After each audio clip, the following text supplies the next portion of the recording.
He left me for his mistress after 20 years. Then she took everything he had. The words echoed in my mind as I stared at the empty side of our king-sized bed, still perfectly made with hospital corners, untouched for 3 months now. The irony was not lost on me as I sipped my morning coffee. The silence of our suburban home no longer oppressive but oddly comforting. 20 years of marriage dissolved with a single conversation over dinner at the restaurant where we'd celebrated our anniversary every year. Mark had looked me in the eyes with a practiced detachment that I later realized he must have rehearsed in the mirror. His delivery was almost clinical as he explained that he had fallen in love with someone else, someone younger and more vibrant, someone who understood his needs in ways I apparently never could, someone named Veronica, his executive assistant of 2 years. I remember nodding mechanically as the waiter refilled our water glasses, oblivious to the implosion of my life happening at table 9. The divorce proceedings moved with surprising efficiency. Mark wanted it done quickly, quietly, with minimal fuss. His attorney suggested a settlement that seemed almost generous at first glance. The house, half his retirement fund, a monthly alimony payment that would keep me comfortable though not in the luxury we had grown accustomed to. I accepted without protest.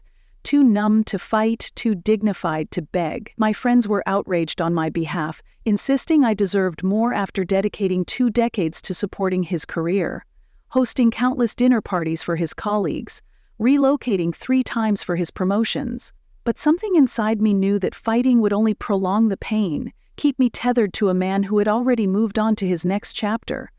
And so I signed the papers, watched as 20 years of my life were reduced to legal jargon and dollar figures. Little did I know that my passive acceptance would turn out to be the most fortuitous decision I could have made.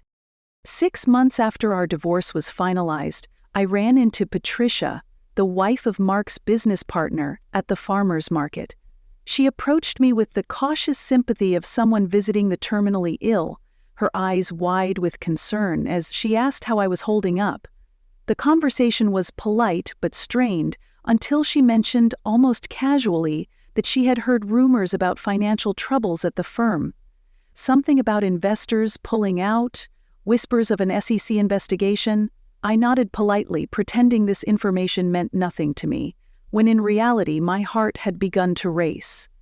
Mark had always been meticulous about keeping business and home separate, but I had picked up enough over the years to know that any hint of impropriety could be devastating. I thanked Patricia for her concern and hurried home, my mind spinning with possibilities I hadn't allowed myself to consider until now. That evening, I found myself doing something I had promised myself I wouldn't, looking up Mark's social media profiles. There he was, tanned and smiling on a yacht with Veronica, her blonde hair whipping in the wind, champagne flutes in hand. The caption read, "Living our best life," with a sunset emoji. I felt a familiar pang of hurt, but it was quickly replaced by a cool curiosity as I scrolled through more photos. Extravagant dinners, designer shopping bags, a new sports car with a red bow on the hood, a gift for Veronica's 29th birthday. The ostentation was jarring, and unlike the Mark I knew, who had always been careful with money despite our comfortable lifestyle, suddenly, without warning, a realization dawned on me. Mark wasn't just showing off a new relationship, he was spending as if there were no tomorrow, and perhaps, given what Patricia had hinted at, there wasn't. At least not financially. I closed my laptop and poured myself a glass of the expensive Cabernet Mark had always hoarded for special occasions. The bottle had been part of our divorce settlement, along with the wine refrigerator he had insisted on installing in our kitchen remodel 5 years ago. As I savored the rich, complex flavor, I found myself smiling for what felt like the first time in months. Not out of malice or vengeance, but from a strange sense of clarity. Mark hadn't just left me for a younger woman. He had left me with assets that might soon be worth far more than either of us had realized at the time of our divorce. The house, the investments, the art collection we had carefully built together, all safely in my name now, untouchable when the creditors and lawyers came calling. And they would come calling, of that I was increasingly certain. Weeks passed, and I began to hear more rumors through our old social circle. The firm was definitely in trouble, though the details remained murky. I kept my distance, declining invitations to gatherings where I might run into Mark and Veronica, focusing instead on rebuilding my life. I enrolled in graduate courses I had always wanted to take, joined a hiking group, and began consulting part-time for a local nonprofit. My days took on a rhythm of their own, one not dictated by Mark's schedule or needs. And all the while I watched from afar as Mark continued his lavish spending, seemingly oblivious to the storm clouds gathering on his horizon. Perhaps he thought his legal troubles would blow over. Perhaps Veronica had convinced him that they were invincible together. Whatever the case, their social media feed remained a carousel of excess, each post more extravagant than the last. Then came the day that the story broke. "Local executive under investigation for fraud," screamed the headline of our town's newspaper. I sat at my kitchen island reading the article with surprising detachment. The allegations were serious: financial mismanagement, misleading investors, possibly even embezzlement. Mark's firm was being investigated by both state authorities and the SEC. His assets were being frozen, and he had been placed on administrative leave. The article mentioned that he had declined to comment, but was cooperating with investigators. I couldn't help but wonder if Veronica was still by his side, still living their best life, now that the champagne and yacht days were numbered. A small, petty part of me hoped she had already moved on to greener pastures, leaving Mark to face his downfall alone. But mostly, I felt an unexpected sense of gratitude that I had escaped, before being caught in the blast radius of his poor decisions. My phone began to ring incessantly after the news broke. Friends, former colleagues, even my mother-in-law. Everyone wanting to know if I had known, if I had suspected, if I was somehow involved. I answered truthfully that I had been as surprised as anyone. Mark had always been ambitious, sometimes cutting corners in his eagerness to succeed. But I had never imagined he would cross legal lines, or perhaps I had simply chosen not to see the signs, too comfortable in the life we had built together. Either way, I was now safely on the other side of the divorce papers he had been so eager to finalize. He left me for his mistress after 20 years? Then she took everything he had. The phrase floated back into my consciousness, no longer a painful reminder of my abandonment, but almost a prophecy of sorts. 2 months after the investigation became public, I received an unexpected visitor. Veronica stood on my doorstep, her designer clothes and perfect makeup a stark contrast to the desperation in her eyes. I almost didn't recognize her at first. The confident woman from the social media photos had been replaced by someone haggard and frightened. She asked if she could come in, her voice lacking the bravado I had imagined she would possess. Against my better judgment, I opened the door wider and led her to the living room, the same space where Mark had once told me he needed more excitement in his life.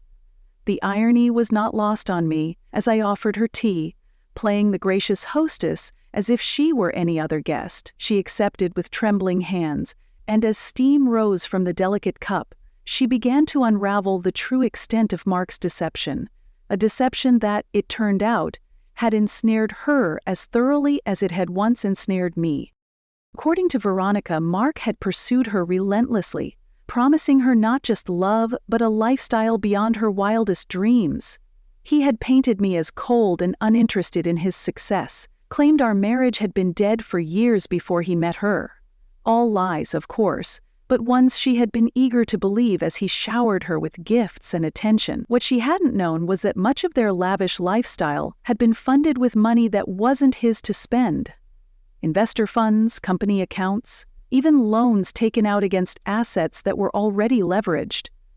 By the time she began to suspect something was amiss, she was too deeply involved to extricate herself easily, and now, with the investigation closing in, Mark had begun to suggest that she had been complicit, even responsible for some of the financial decisions that had landed him in trouble. He was setting her up to take the fall, or at least share in the blame, while he negotiated with prosecutors.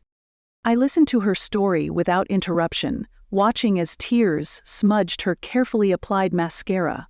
When she finally fell silent, I surprised myself by feeling not satisfaction at her downfall, but a strange kinship. We had both been deceived by the same man, both used for different purposes and then discarded when we became inconvenient. The main difference was that I had escaped with my freedom and financial security intact, while she was potentially facing legal consequences for a man who had already moved on to saving himself. After a moment of consideration, I reached for my phone and called my attorney, the same one who had handled my divorce. Within the hour, he had arrived at my home and was listening to Veronica's story, taking notes and occasionally asking clarifying questions. By the end of the day, she had agreed to cooperate with authorities in exchange for immunity, providing evidence that would help build the case against Mark while clearing her own name. The weeks that followed were a whirlwind of legal meetings and depositions. I kept my distance from the proceedings, my involvement limited to occasional updates from my attorney. Veronica, surprisingly, kept in touch, sending brief texts to let me know how things were progressing. There was no friendship between us, not really, but a strange alliance born of shared experience. We had both loved the same man, both been betrayed in different ways, and now both were rebuilding our lives in his absence. The investigation expanded, revealing a pattern of financial misconduct that spanned years, far longer than Veronica had been in the picture. Other executives at the firm were implicated, though Mark remained at the center of the scandal. Assets were seized, accounts frozen, and the luxury items that had filled his and Veronica's social media feed, the yacht, the sports car, the designer wardrobe, were cataloged as evidence and would eventually be sold to repay investors. 1 year to the day after Mark had informed me of his affair over anniversary dinner, I received a final text from Veronica. The case had been settled. Mark had accepted a plea deal that would send him to prison for 7 years. In exchange for her cooperation, she had received immunity and was moving across the country to start fresh. Her message was brief but poignant. "Thank you for your help when you had every reason to turn me away. I'm sorry for the pain I caused you, however unintentional. I hope you find happiness." I replied with equal brevity, wishing her well and meaning it. Then I deleted her number and poured myself another glass of Mark's prized Cabernet, the last bottle from our collection. As I sipped, I gazed around the home that was now unquestionably mine alone, filled with memories but also possibilities. The firm where Mark had built his career collapsed under the weight of the scandal, but the fallout extended beyond his professional life. Friends and colleagues distanced themselves, country club memberships were revoked, and the social standing he had worked so hard to achieve crumbled like a house of cards. His assets were liquidated to pay restitution, legal fees, and fines. The sports car, the designer watches, the investment properties, all gone. By the time the dust settled, Mark had lost everything except the clothes on his back and a future behind bars. And I, the wife he had discarded so casually for a more exciting life, found myself in the unexpected position of having emerged from our marriage with my dignity and finances intact. The prenuptial agreement he had insisted upon early in our marriage, designed to protect his assets in case of divorce, now seemed like a relic from another lifetime, a time when he had assets to protect. As the second year of my new life began, I received an unexpected letter with a prison return address. I recognized Mark's handwriting immediately, the confident strokes now slightly less assured on the institutional paper. For a long moment I considered throwing it away unopened, severing this final connection to my past. But curiosity won out, and I carefully slit the envelope. Inside was a 3-page letter, filled with apologies and explanations, regrets and justifications. Mark wrote about his fear of aging, his desperation to prove he was still valuable and virile. He claimed that the financial fraud had begun as a temporary solution to business setbacks, but had spiraled out of control. He spoke of Veronica with a mixture of bitterness and longing, acknowledging that she had been both his partner in crime and ultimately his downfall when she cooperated with authorities. And finally, most surprisingly, he asked for forgiveness. Not reconciliation, not help, just the simple grace of forgiveness for the pain he had caused. I folded the letter carefully and placed it back in its envelope. Then I took it to my home office, where I stored it in the bottom drawer of my desk alongside the divorce papers and other relics of my marriage. Perhaps someday I would respond when the words came more easily, and the emotions less complicated. For now, it was enough to acknowledge that his letter had not shattered the peace I had worked so hard to build. Outside my window, spring was giving way to summer, the garden I had planted coming into full bloom. I had plans that evening to meet friends for dinner, a new group I had formed through my graduate program and volunteer work. Tomorrow I would visit the realtor who was helping me look for a vacation cottage on the lake. A modest indulgence, but one I could now afford thanks to careful management of my divorce settlement. Looking back on the past 2 years, I could trace a clear line from devastation to rebuilding to something approaching contentment. The pain of Mark's betrayal had dulled to a distant ache, one that occasionally made itself known but no longer dominated my days. In its place had grown a quiet confidence, a certainty that I could weather whatever storms life might still have in store. There was a certain poetic justice in how everything had unfolded. Though I took no pleasure in Mark's downfall, he had left me for what he perceived as a more exciting life, only to lose everything in his pursuit of excess. And I, cast aside after 20 years of partnership, had found myself again in the stillness that followed. Not a victim, not a scorned woman, but simply myself. Older and wiser, scarred but stronger.